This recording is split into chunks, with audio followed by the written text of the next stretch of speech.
जय श्री महाकाल। आप सभी का स्वागत है मेरे चैनल महादेव.3992 भक्त में। तो चलिए करवा चौथ माता की कथा।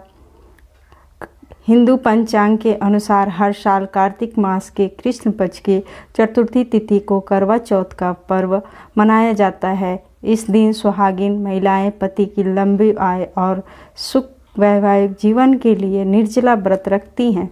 करवा चौथ पर शिव पार्वती जी की पूजा करने के साथ चंद्रदेव को अर्घ्य देने के बाद व्रत खोला जाता है। विधि विधान से पूजा करने के साथ करवा चौथ का कथा पढ़ना लाभकारी माना जाता है।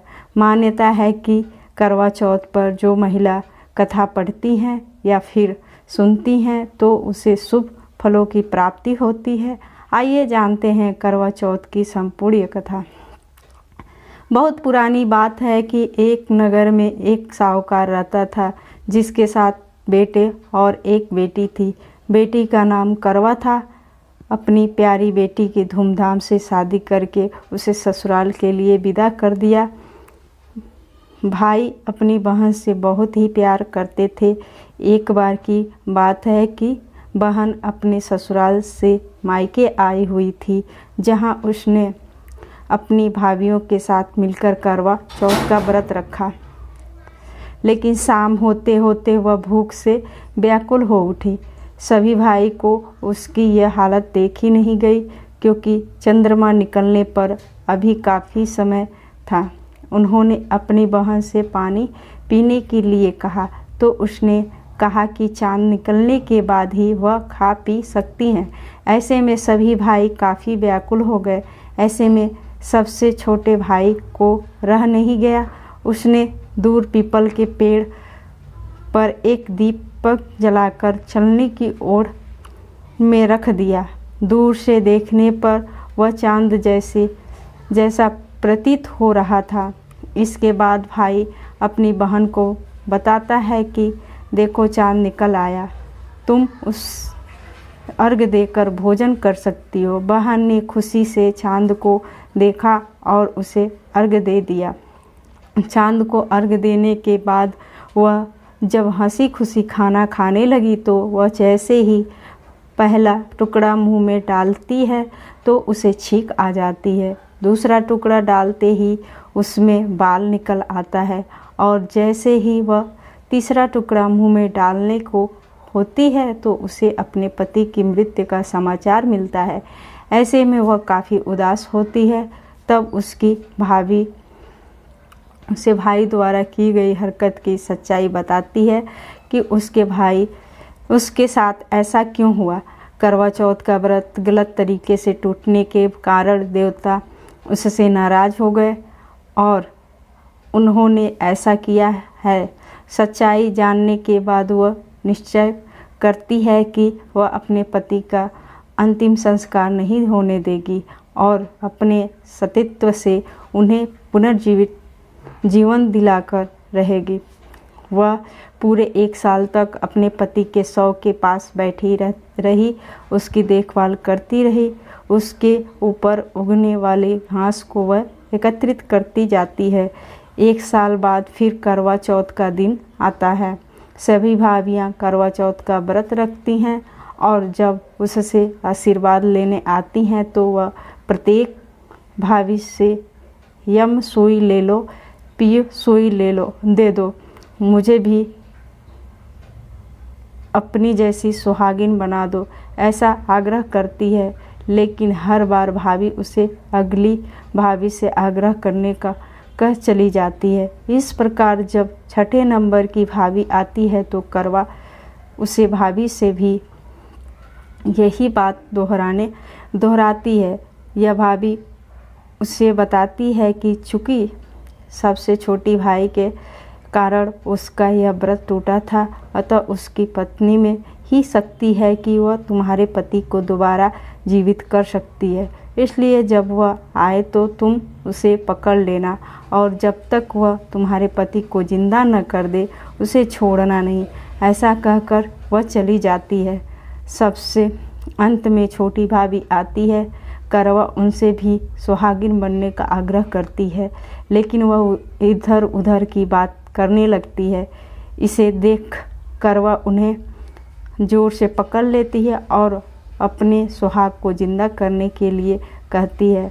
उसकी भाभी उससे छुड़ाने के लिए निचोड़ती है, खचोटती है, लेकिन करवा नहीं छोड़ती है।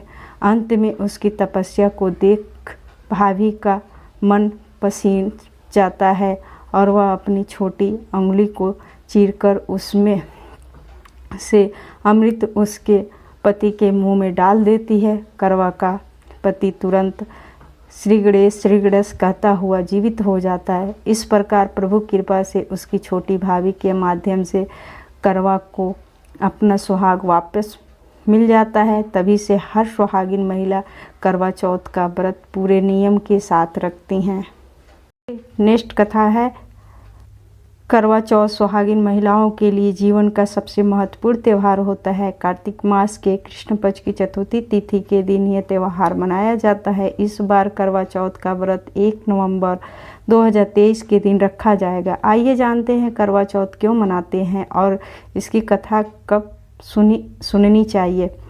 करवा चौथ का व्रत इस बार 1 नवंबर 2023 के दिन रखा जाएगा। यह पर्व सुहागिनी महिलाओं के लिए बहुत मायने रखता है। पति की लंबी आयु के लिए सुहागिन महिलाएं इस दिन व्रत रखती हैं। हिंदू धर्म के प्रत्येक त्योहारों के कोई न कोई मायने जरूर होते हैं। बात करें करवा चौथ के व्रत की तो इसके पीछे भी एक ऐसी कथा छिपी है जिसकी चर्चा हम आज आपसे करने जा रहे हैं। आइए जानते हैं करवा चौथ के व्रत का प्रचलन कैसे और क्यों शुरू हुआ। इसकी कथा कब और किस समय सुनना शुभ होता है। करवा ने अपने पति के प्राण बचाए। पौराणिक मान्यता के अनुसार करवा नाम की एक पतिव्रता स्त्री थी। एक बार करवा के पति नदी में स्नान कर रहे थे। उस दौरान मगरमच्छ ने उनका पैर पकड़ लिया। करवा के पति ने अपने प्राण की रक्षा के लिए अपनी पत्नी को पुकारा। करवा के पति व्रता धर्म का पालन करने से उसके सतीत्व में काफ़ी शक्ति थी। करवा ने अपने पति के प्राण संकट में देख यमराज से अपने पति के प्राण के लिए प्रार्थना की। करवा के पतिव्रता होने के कारण यमराज ने उनकी प्रार्थना स्वीकार की और पूछा है, देवी आप क्या चाहती हैं। इस पर करवा ने कहा, मेरे पति के प्राण उस मगरमच्छ के कारण संकट में पड़े हैं, आप उसे मृत्युदंड दे दीजिए। ऐसा करने के बाद यमराज ने करवा से कहा कि उस मगरमच्छ की आयु अभी शेष बची है। तब करवा ने कहा कि यदि आपने उस मगरमच्छ को मृत्युदंड नहीं दिया तो मैं अपने तपोबल से आपको श्राप दे दूंगी। करवा माता के ऐसे कहने पर यमराज के निकट में खड़े चित्रकूट गुप्त सोच में पड़ गए और उसके सतीत्व के कारण उसकी कही बात को टाल भी नहीं सके। तब उन्होंने यमराज से कहा, आप मगरमच्छ को यमलोक बुला लो और उसके पति को चिरायु का वरदान दे। यमराज देवता करवा माता के प्रतिव्रता होने से बड़े प्रसन्न हुए और उनसे कहा कि आपने अपने तपोबल से अपने पति के प्राण संकट से बचाया है। मैं आपसे बहुत प्रसन्न हूँ और मैं आज आपको वरदान देता हूँ कि जो भी सुहागिन महिलाएं अपने पति के लिए आज के दिन यानी कार्तिक मास की कृष्ण पक्ष की चतुर्थी तिथि के दिन व्रत रखेगी, उसके पति की आयु लंबी होगी और उनके सुहाग की रक्षा मैं स्वयं करूँगा। करवा चौथ की यह कथा अति पावन है। इस कथा को करवा चौथ के दिन सुनने बहुत शुभ माना जाता है। करवा माता की कथा सुनने के लिए, यह कथा का पाठ करने के लिए सुहागिन महिलाओं को करवा चौथ के दिन ब्रह्म मुहूर्त में उठकर स्नान करना चाहिए। उसके बाद व्रत का संकल्प लेना चाहिए। फिर करवा माता की तस्वीर पूजा कर घर में रख कर उनसे अपने पति की दीर्घ आयु की प्रार्थना करनी चाहिए। करवा चौथ की कथा सुनने के लिए सबसे सही समय अभिजीत मुहूर्त माना गया है। उस समय करवा चौथ की कथा सुनना या उसका पाठ करना दाम्पत्य जीवन के लिए सौभाग्यशाली होता है। तो आप सभी को ये करवा चौथ का कथा कैसा लगा? तो वीडियो को लाइक, कमेंट, अब वीडियो को शेयर और चैनल को सब्सक्राइब अपने दोस्तों के साथ शेयर ज़रूर करिएगा और चैनल को सब्सक्राइब करके बेल आइकन को प्रेस कर दीजिएगा। जय करवा माता, हर हर महादेव, जय श्री गणेशाय नमः।